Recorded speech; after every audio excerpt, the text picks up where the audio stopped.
So as you can see, the mat had no problem with the 375 is what these bake at. No problems there. This is like the 4th time I've used it in the oven. So I'm gonna let that cool for just a second because that's hot. Okay, so let's look at this again now. 13, 14, 15, 16. That looks pretty good. See the air bubbles coming up? Yeah. I stirred a little too much air into it, but that's actually looking pretty good. So again, I'm going to grab a small bag. Now you want to make sure you put enough frosting to cover your entire piece at once because you can't afford to refill your bag in the middle of covering this. What'll happen is, especially under these lights, is when you're filling it up, it's going to, if you have to stop, answer the phone, yell at your husband, you know, yak with a friend, or, you know, refill your bag, it's going to crust over and you're going to get a nasty line when you come back to refill it. And you get a line and it looks nasty. That's a different technique, by the way. The nasty line technique? The nasty line, yeah. People do it like with different colors so that you don't have the outline. Yeah.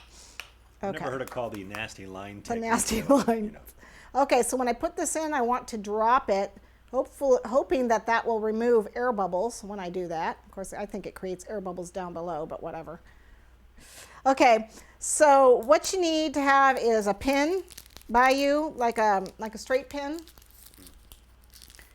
I happen to have I have a pin tool. A toothpick works, I think. It's as long as it's a nice pointy one. I have a pin tool, but toothpick, a straight pin, or a pin tool, whatever you got. I just happen to have one because my son did clay eons ago, and so I have his tool from when he did clay. So here's what we got to do. It's called, you know, wet to wet. So when I flow this in, I need to constantly keep the icing wet, especially under these heights. So you got these lights, you got to move fast. So we're going to pipe, giving it a nice, keep the tip low so you don't get any more air bubbles in there. And I use the tip to move it around. That's nice and thick. Yep, you want it thick. I happen to like that raised look. Okay, so here I'm going to go around, but then you got to come back. So you got to keep filling in to where it's wet.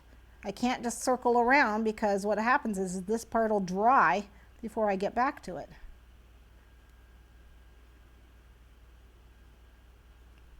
And it dries really fast, especially under hot lights. But that's what you want. Yeah. So once I have it filled in, you want to sit this.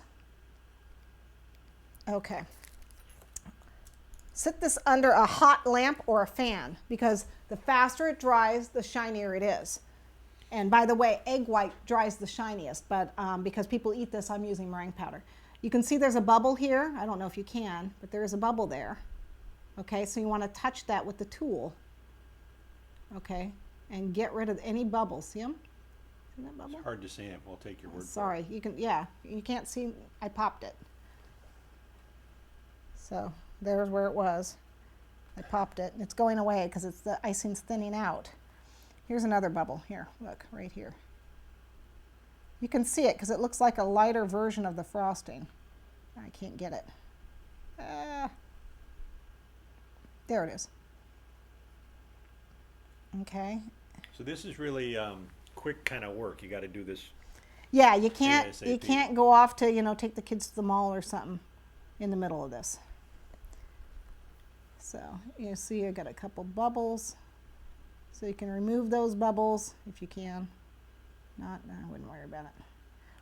We're gonna be decorating this anyway. So if it's got a bubble, Yeah. you know, we're gonna. How much time do you think you have between the time you first put it on there and the time that you can no longer manipulate it? 5 minutes? It depends on your weather. Under these hot lights, I think I've got about a minute. Yeah, okay. But you usually have about, it's probably about a minute. Yeah. I mean, you don't have a lot of time. Yeah. You don't have a lot of time. It crusts pretty fast. Sometimes you might get up to 2 minutes. Yeah. But yeah, not maybe a minute and a half. Okay? So where this is really an issue is with these big guys here. So you really got to make sure you've got enough frosting in here. Yeah, it depends on your thickness. Like I said, this is pretty. It's pretty thick. There's not a lot of water in here, so the runnier it is, the more time you have, because it's runny. It's got more water to evaporate on the surface.